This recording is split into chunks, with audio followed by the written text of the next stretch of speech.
Hello बच्चों, welcome to your channel physics के master. I am Astik Sahu. आज हम शुरू करने वाले हैं क्लास 12th की फिजिक्स। देखिए बच्चों, जैसा कि हम लोगों ने क्लास 11th में बहुत सारे बच्चों को फिजिक्स समझ में नहीं आती है, आई होगी, या मार्क्स अच्छे नहीं आए, ठीक, लापरवाही की, सब कुछ भूल जाइए। अब क्लास 12th की हमें फिजिक्स शुरू करनी है, जो कि एक नई जर्नी है। जैसा कि हमें पता है कि क्लास 12th का क्लास 11 से कोई भी लेना देना फिजिक्स में नहीं है। क्लास 12th का कनेक्शन जो है क्लास 10th की फिजिक्स से है, ठीक। क्लास 10th की फिजिक्स में जो हम लोगों ने इलेक्ट्रोस्टैटिक्स पढ़ा था, मैग्नेटिज्म पढ़ा था, बस उसी को मॉडिफाइड करके हमें क्लास 12th में पढ़ना है। इसी टाइप से हमें क्लास 12th का मॉडिफिकेशन और आगे देखने को मिलेगा जब हम बीएससी करेंगे या हम कोई अदर, ठीक, बीटेक कुछ भी करते हैं, तो उसमें हमें और मॉडिफाइड करके, ठीक, पढ़ना है। तो चलिए स्टार्ट करते हैं क्लास 12th की फिजिक्स। तो यूनिट फर्स्ट जो हमें पढ़नी है, यूनिट फर्स्ट जो पढ़नी है, इलेक्ट्रोस्टैटिक, इलेक्ट्रोस्टैटिक्स, ठीक। चैप्टर है chapter electric charge and field, electric charge and field. देखिए, सबसे पहले हम यहां पर बिल्कुल बेसिक की बात करने वाले हैं कि सबसे पहले ये इलेक्ट्रोस्टैटिक क्या है, ठीक, हम इसमें क्या पढ़ने वाले हैं और इसके आगे फिर हम क्या पढ़ेंगे। तो इसको जानने के लिए सबसे पहले हमें पता होना चाहिए कि चार्ज क्या है। तो हम चार्ज की बात अभी करने वाले हैं, लेकिन सबसे पहले हम बात करेंगे इलेक्ट्रोस्टैटिक क्या है। तो इसके लिए हम बात करेंगे कि टॉपिक फिलहाल हमें पढ़ना है चार्ज, लेकिन चार्ज को पढ़ने से पहले हम बात करेंगे इलेक्ट्रोस्टैटिक क्या है। तो चार्ज को पढ़ने से पहले इलेक्ट्रोस्टैटिक क्या है, तो इसे हम ऐसे समझ सकते हैं कि चार्ज की स्टेट्स, ठीक, स्टेट ऑफ चार्ज, चार्ज की स्टेट्स, ठीक, क्या होती है। तो अगर हम चार्ज की स्टेट की बात करें बच्चों, तो चार्ज की दो स्टेट होती हैं, ठीक।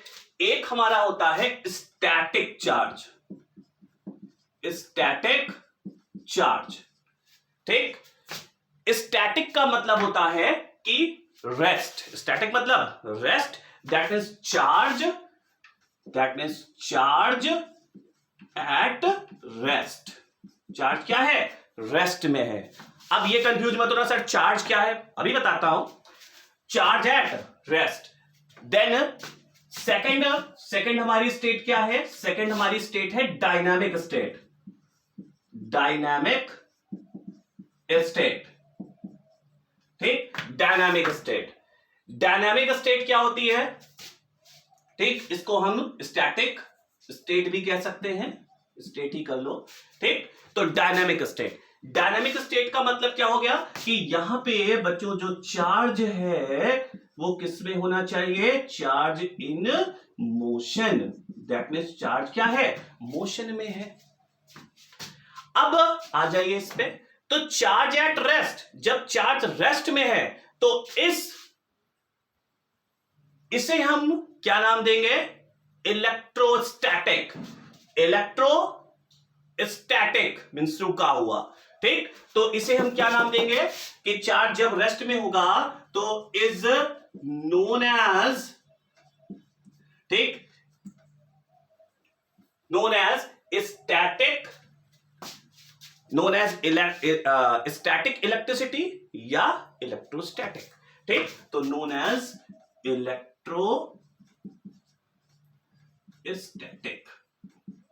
ठीक, इलेक्ट्रोस्टैटिक।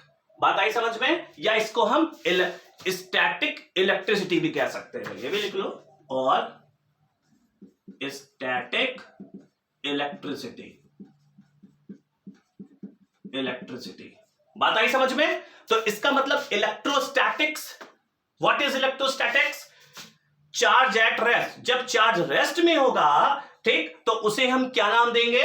इलेक्ट्रोस्टैटिक, ठीक।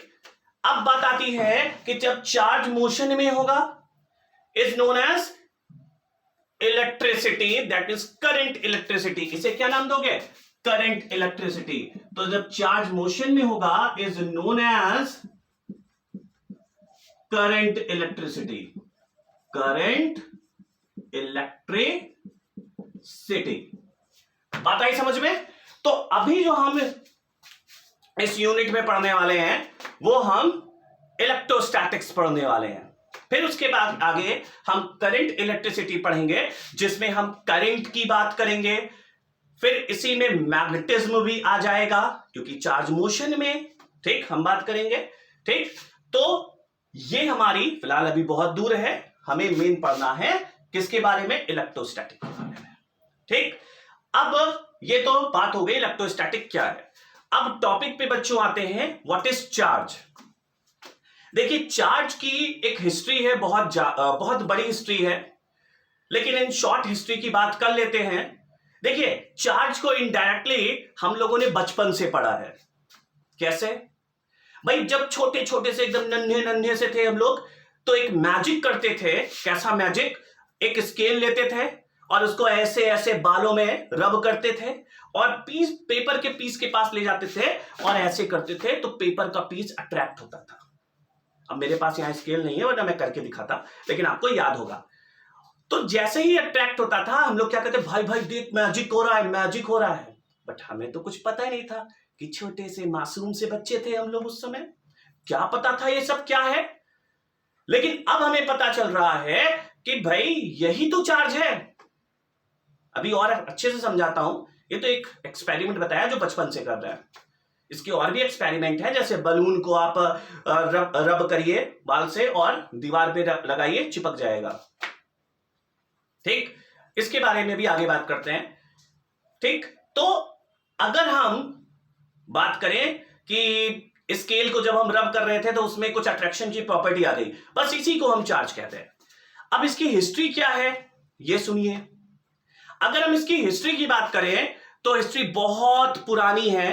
ठीक, लगभग 25, ठीक, अराउंड 25 ईयर एगो, 2500 साल पहले, अराउंड 25 ईयर एगो। ठीक, एक ग्रीक फिलोसफर थे।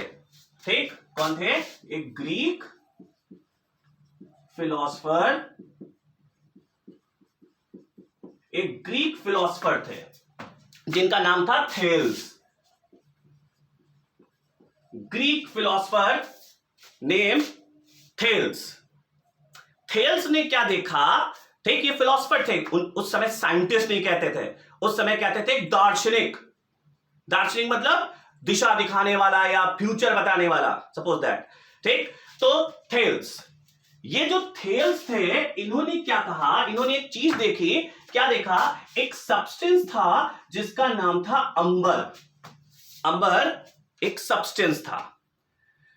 उन्होंने इस अंबर को, ठीक, अंबर को वुल समझते हो, ऊन, उससे रब किया। ठीक, अंबर इज रब्ड विथ वुल। ठीक, रब किया।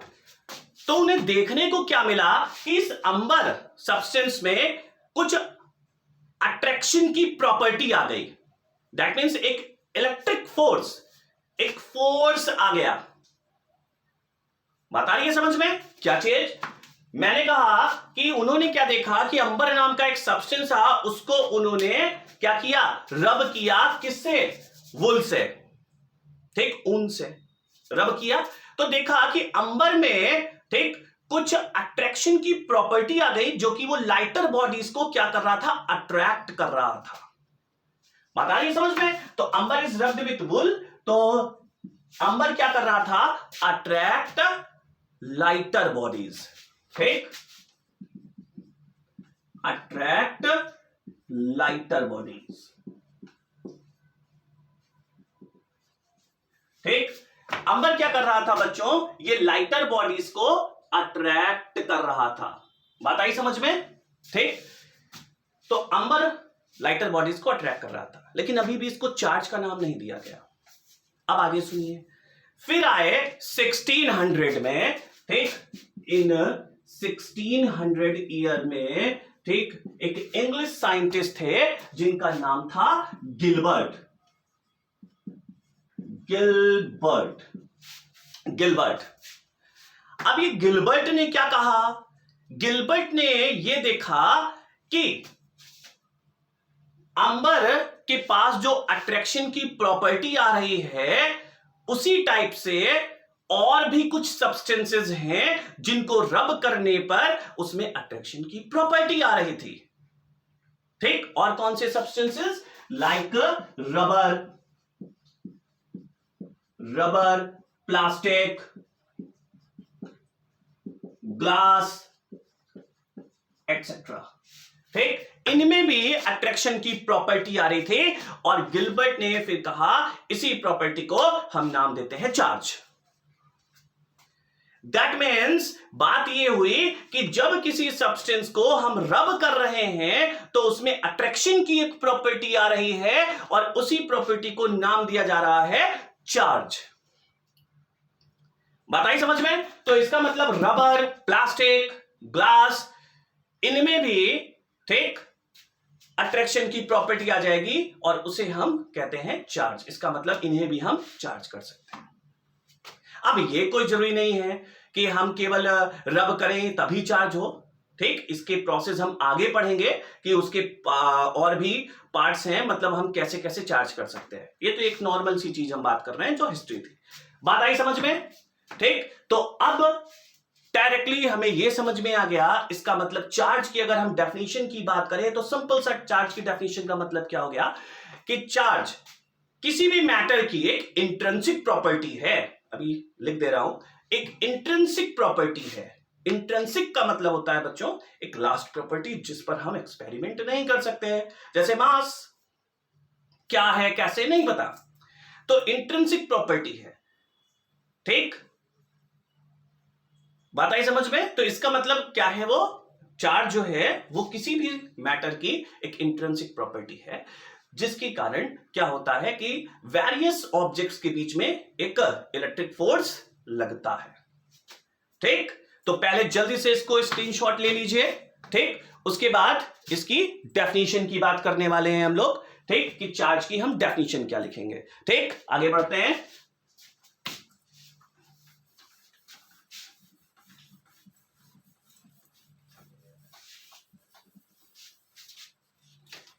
तो डेफिनेशन में क्या लिखेंगे बच्चों? चार्ज की definition, the intrinsic property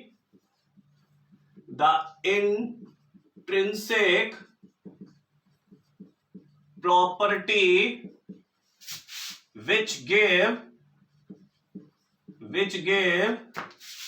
rise to electric force, ठीक, which gave rise to electric force किसके बीच में? between various objects is called electric charge। बात आई समझ में? भाई यही तो हमने पढ़ा कि इंट्रिंसिक प्रॉपर्टी, ठीक, खुद की प्रॉपर्टी, मतलब उसमें कोई भी चेंजेस, ठीक, इंट्रिंसिक का मतलब उस पर हम कोई एक्सपेरिमेंट नहीं कर सकते। ठीक, तो इंट्रिंसिक प्रॉपर्टी है जो कि क्या राइज करेगी? इलेक्ट्रिक फोर्स राइज करेगी किसके बीच में? वेरियस ऑब्जेक्ट के बीच में। अभी हमने बात करी, ठीक, इन सब की हिस्ट्री में, वही तो मैं बोल रहा था ना। तो ये छोटी सी डेफिनेशन आपको लिखनी है। उसके बाद अगर मैं इसके सिंबल की बात करूं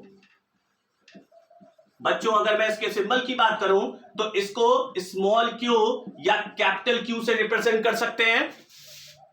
ठीक, इसकी अगर हम एसआई यूनिट की बात करें, तो एसआई यूनिट होती है कूलाम। ठीक, एसआई यूनिट इसकी क्या है? कूलाम। ठीक, और ये एक स्केलर क्वांटिटी है। ये सब आप 11th में पढ़ चुके हैं। स्केलर क्या होती है? जिसमें डायरेक्शन ना हो। ठीक, तो चार्ज एक स्केलर है। अब जब करंट पढ़ोगे तो करंट में कुछ और हम लोग पढ़ेंगे, ठीक है ना। चलो अच्छा, कूलाम, तो ये क्या है, स्केलर क्वांटिटी है। बात आई समझ में, ठीक, कि charge is a scalar quantity. ठीक, इतना सबको क्लियर हो गया। ठीक, आगे बढ़ते हैं। अब चार्जेस की अगर मैं बात करूं तो चार्ज के टाइप्स में आते हैं, टाइप्स ऑफ चार्जेस। ठीक, तो इसको फटाक से स्क्रीनशॉट ले लीजिए। ठीक, कि चार्ज के अगर हम डेफिनेशन हमें लिखनी है या हमें बतानी है तो हम क्या लिखेंगे। ठीक, तो ये स्क्रीनशॉट ले लीजिए। ठीक, चलिए अब हम बात करते हैं यहां पे टाइप्स ऑफ चार्जेस। ठीक है, क्या चीज, टाइप्स ऑफ चार्जेस। इसको हटा दे रहा हूं। चलिए, types of charges, types of charges. ठीक, बच्चों ये सब सबको पता है, लेकिन थोड़ा सा हम लोग बेसिक की बात करते हैं बस जल्दी से। तो टाइप्स ऑफ चार्जेस में हमें पता है कि चार्ज दो टाइप के होते हैं सर, एक पॉजिटिव एक निगेटिव। ठीक, लेकिन बात आती है कि ये पॉजिटिव और निगेटिव सबसे पहले आया कहां से। ठीक, तो पॉजिटिव और निगेटिव, ठीक, एक साइंटिस्ट थे 1750 में जिनका नाम था, ठीक, फ्रैंकलिन। ठीक, क्या नाम था, फ्रैंकलिन। तो ये जो चार्ज दो टाइप का होता है, पॉजिटिव और निगेटिव, ये किसने बताया था, फ्रैंकलिन ने। इनका पूरा नाम था बेंजामिन फ्रैंकलिन। तो लिख दे रहा हूं, ठीक, बेंजामिन फ्रैंकलिन। कब, 1750। ठीक, तो चार्ज कितने टाइप का है, दो टाइप का, एक पॉजिटिव और सेकंड इज निगेटिव। ठीक, अब बात आती है सर पॉजिटिव कब आएगा, निगेटिव कब आएगा। तो बच्चों पॉजिटिव, भाई देखिए उन्होंने पॉजिटिव कब नाम दिया, उन्होंने निगेटिव कब नाम दिया। तो उन्होंने एक छोटी सी बात कही कि पॉजिटिव कब होगा और निगेटिव कब होगा। ठीक, तो जब एफिशिएंसी ऑफ इलेक्ट्रॉन होगी, ठीक, इलेक्ट्रॉनों की, ठीक, अधिकता होगी, ज्यादा इलेक्ट्रॉन होंगे। ठीक, तो एक्सेस ऑफ इलेक्ट्रॉन, तो एक्सेस ऑफ इलेक्ट्रॉन्स। ठीक, एक्सेस ऑफ इलेक्ट्रॉन, जब इलेक्ट्रॉन ज्यादा होंगे तो वहां निगेटिव होगा। ठीक, और deficiency of electron, deficiency of electrons. ठीक, जब डिफिशियंसी होगी, इलेक्ट्रॉनों की कमी होगी, तो वहां पर पॉजिटिव होगा। ठीक, जब इलेक्ट्रॉन ज्यादा होंगे तो वहां पर बच्चों होगा निगेटिव, जब इलेक्ट्रॉन कम होंगे तो वहां पर होगा पॉजिटिव। ठीक, और ये पॉजिटिव निगेटिव किसने नाम दिया था, बेंजामिन फ्रैंकलिन ने। ठीक, अब अच्छा बात आती है सर पॉजिटिव निगेटिव कैसे हो रहा है। देखिए सिंपल सी बात है, हमें पता है कि हर बॉडीज एटम से मिलकर बनी है, और एक एटम जो है वो किससे मिलकर बना है, ठीक, इलेक्ट्रॉन, प्रोटॉन और न्यूट्रॉन से। ठीक, न्यूट्रॉन प्रोटॉन सेंटर पे होते हैं जिसे हम न्यूक्लियस कहते हैं, और इलेक्ट्रॉन इस न्यूक्लियस के अराउंड ऑर्बिट्स में, डिफरेंट ऑर्बिट्स में रेवोल्यूशन करता है। ठीक, अब होता क्या है कि जब इलेक्ट्रॉन, जिन इलेक्ट्रॉनों का न्यूक्लियस के साथ अट्रैक्शन कम होता है, ठीक, वो बाहर निकल जाते हैं। दैट मीन्स वो एटम जो है वो इलेक्ट्रॉन को क्या कर देगा, लूज कर देगा। ठीक, और जो जब लूज कर देगा तो कोई दूसरा जो होगा वो उसे एक्सेप्ट करेगा। तो इसका मतलब जो लूज कर रहा है वो पॉजिटिव जा रहा है, क्योंकि मैं इलेक्ट्रॉनों को निकाल रहा हूं निगेटिव, तो मैं पॉजिटिव में जा रहा हूं, और जो क्या करेगा, जो एक्सेप्ट करेगा वो निगेटिव में चला जाएगा। ठीक, अब इसी पे अगर हम लोग एकदम स्टार्टिंग की बात करें तो हमने कुछ एग्जाम्पल्स बताए थे। ठीक, इसी पर तुम्हारे यहां एक क्वेश्चन आ जाता है। कैसा क्वेश्चन, कि एक ग्लास रॉड है, उस ग्लास रॉड को अगर हम सिल्क क्लॉथ से रब करें तो ग्लास रॉड पॉजिटिवली चार्ज होगी या निगेटिवली चार्ज होगी। ठीक, तो अगर हम यहां पे बात करें तो चलो बात कर लेते हैं। ठीक, क्या चीज, ये चीज तो सबको समझ में आ गई कि हम कैसे कहेंगे पॉजिटिव कब होगा और नेगेटिव कब होगा। ठीक, अच्छा यहीं पर तो एक क्वेश्चन तुम्हारा क्या आता है यहाँ पे कि ग्लास रॉड, जो एक ग्लास रॉड है, glass rod rubbed with, glass rod rubbed with, ठीक, किसके साथ? सिल्क क्लॉथ, सिल्क क्लॉथ, ठीक। सिल्क क्लॉथ से जब उसको हम क्या करेंगे? रब करेंगे, तो क्या होगा? तो देखिए ग्लास जो प्लेट होती है, ठीक, वो क्या करती है? इलेक्ट्रॉनों को लूज करती है। क्यों? क्योंकि इनके इलेक्ट्रॉनों का न्यूक्लियस से अट्रैक्शन बहुत कम होता है, इसलिए ये क्या कर देगी? लूज कर देगी। इसका मतलब ग्लास जो है वो पॉजिटिवली चार्ज हो जाएगा, पॉजिटिव चार्ज हो जाएगा। और ऑब्वियसली जितने इलेक्ट्रॉन ये लीव करेगा, लूज करेगा, उतने इलेक्ट्रॉन ये सिल्क एक्सेप्ट कर लेगा। इसका मतलब सिल्क क्या हो गया? निगेटिव चार्ज हो गया बच्चों, हो गया ना? निगेटिव चार्ज हो गया। अब यहीं पर एक चीज और मुझे समझ में आ रही है, क्या? कि भाई जितने इलेक्ट्रॉन इसने लूज किए उतने इलेक्ट्रॉन इसने एक्सेप्ट कर लिए। इसका मतलब चार्ज क्या हो गया? कंजर्व। चार्ज क्या हो गया? कंजर्व। तो हमें यहीं पर एक टॉपिक और इसकी जस्ट बात पढ़ना है, कंजर्वेशन ऑफ चार्ज। तो इसका मतलब इसी एग्जाम्पल से हमें समझ में आ गया कि चार्ज क्या है? कंजर्व। बात आ रही है ना समझ में? बोलो, ठीक। तो ये था तुम्हारा इसका एग्जाम्पल।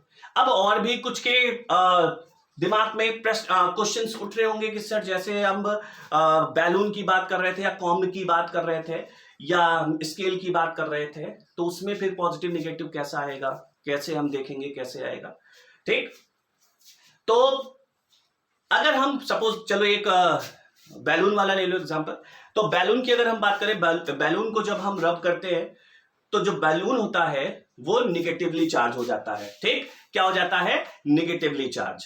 ठीक, अब जब उस बलून को हम इस दीवार के पास ले जाते हैं, ठीक, तो ये उसको क्या कर लेती है? अट्रैक्ट कर लेती है, कर लेती है अट्रैक्ट।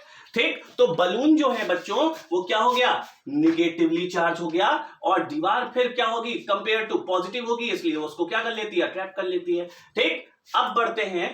तो ये चीज सर हम देखते कैसे हैं? तो एक सीरीज होती है जिसको हम नाम देते हैं ट्राइबो इलेक्ट्रिक सीरीज।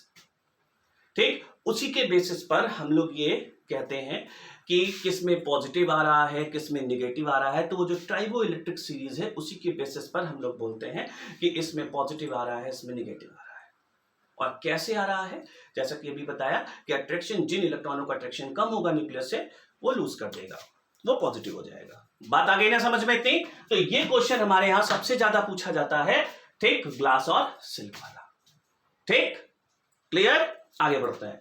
अब बच्चों हम बात करेंगे नेक्स्ट टॉपिक की, कंजर्वेशन ऑफ चार्ज। तो जल्दी से इसको आप स्क्रीनशॉट इतना ले लीजिए, फिर नेक्स्ट टॉपिक हमारा है कंजर्वेशन ऑफ चार्ज। ठीक, हो गया? चलिए तो हेडिंग डाल लीजिए जल्दी जल्दी फटाक से, conservation of charge.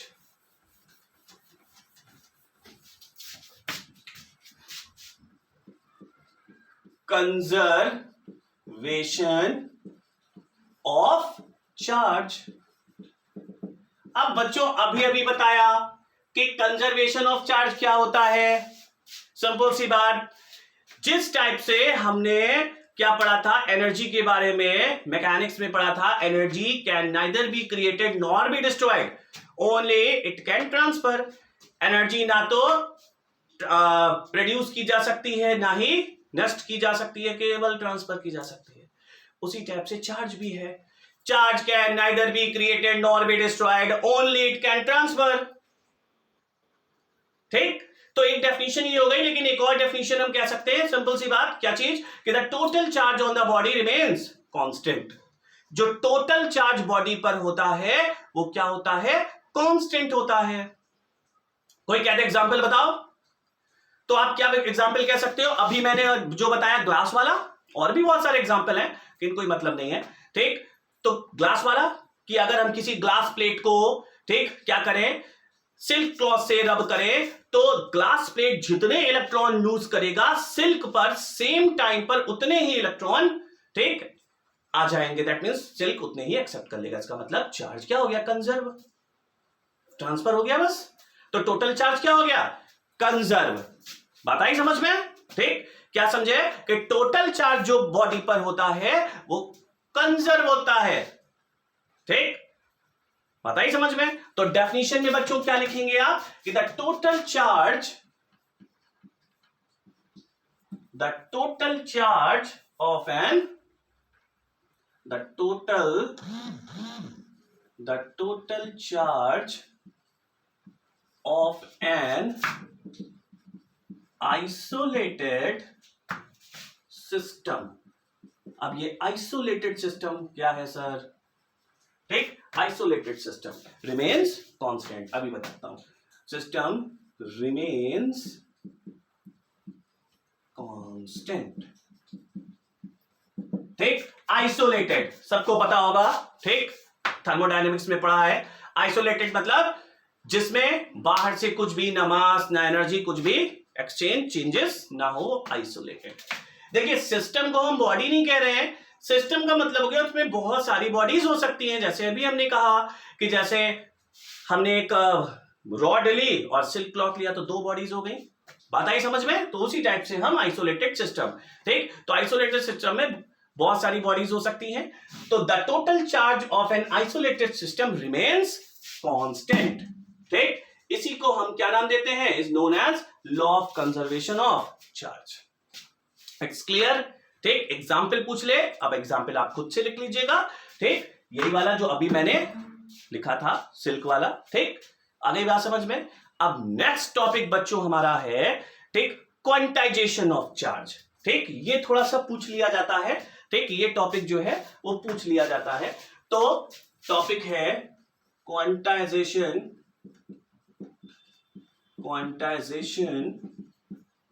Of charge. सबसे पहले अगर हम क्वांटाइजेशन की बात करें तो क्वांटाइजेशन का मतलब तुम्हें पता होना चाहिए भाई। अगर मतलब पता है तो अपने आप हमें पता चल जाएगा क्या है इसका मतलब। ठीक, तो क्वांटाइजेशन का बच्चों मतलब होता है अवेलेबल इन फिक्स्ड अमाउंट। ठीक, क्या चीज? इसका मतलब होता है available in fixed amount. Available in fixed amount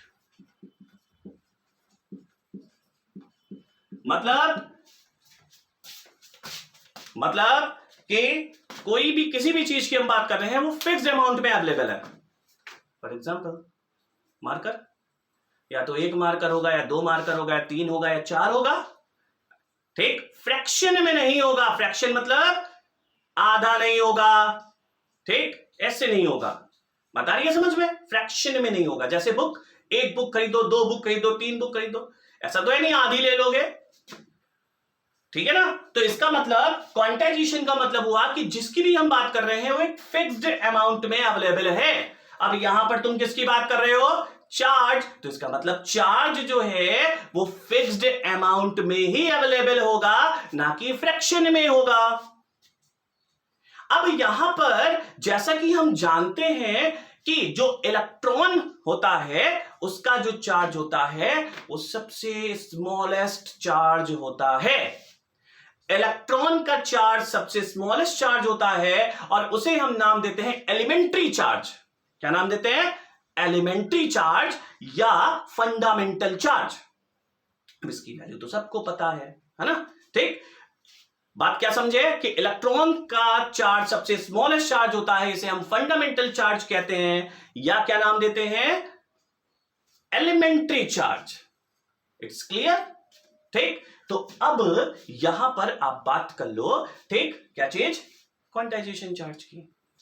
तो इसका मतलब क्या हमें समझ में आया कि किसी भी हम बॉडी की हम बात कर रहे हैं। ठीक, तो जो चार्ज उस पर है, ठीक, जो चार्ज होगा भाई, देखिए जैसा कि अभी एग्जांपल में बताया था कि हमने रफ किया तो भाई जितने इलेक्ट्रॉन गए, सपोज 2 इलेक्ट्रॉन गए तो 2 उसने एक्सेप्ट कर लिए, 3 इलेक्ट्रॉन गए, 4 इलेक्ट्रॉन गए, ये तो कहानी था आधा गया।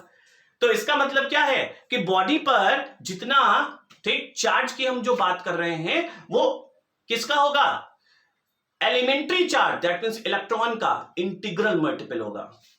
मतलब क्या है सर इसका, चलो तो पहले डेफिनेशन इसकी लिख लेते हैं, ठीक, फिर उसके बाद हम बात करते हैं। तो the total charge on the body, ठीक, यहां पे लिख दे रहा हूं, the total charge on a body, ठीक, the total charge on a body can only, ठीक, can only some integral multiple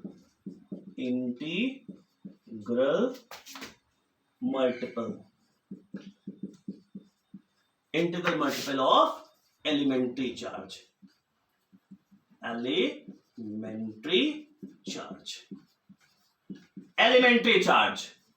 that means electron।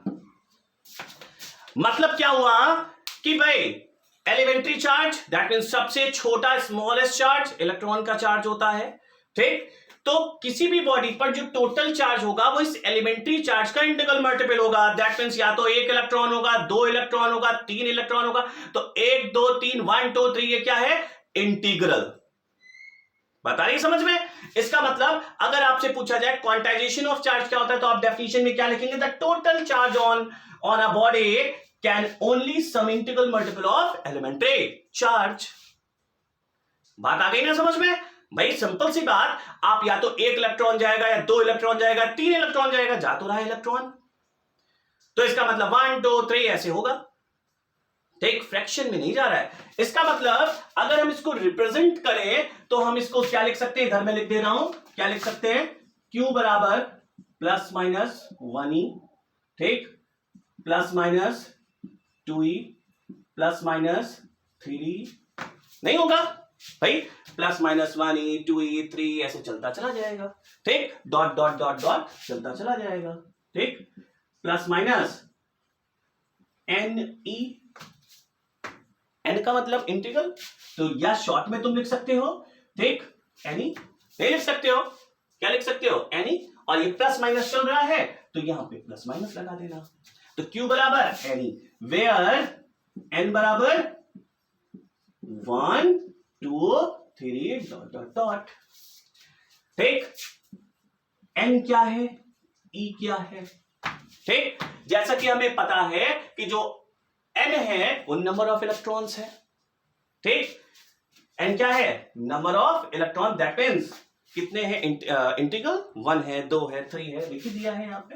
तो E क्या है, E लिख लो बस, एलिमेंट्री चार्ज। बात आई समझ में। तो E क्या है, एलिमेंट्री चार्ज, ठीक, तो ये तुम्हारा हो गया क्वांटाइजेशन, ठीक, क्वांटाइजेशन ऑफ चार्ज।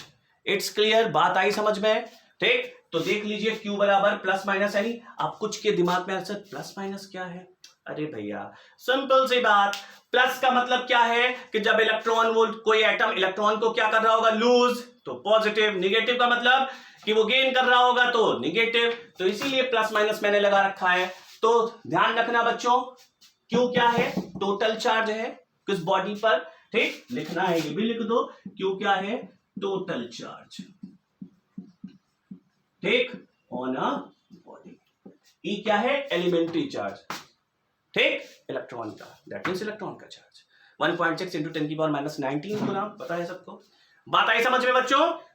तो यहां तक हमारा चार्ज का कॉन्सेप्ट अभी खत्म होता है।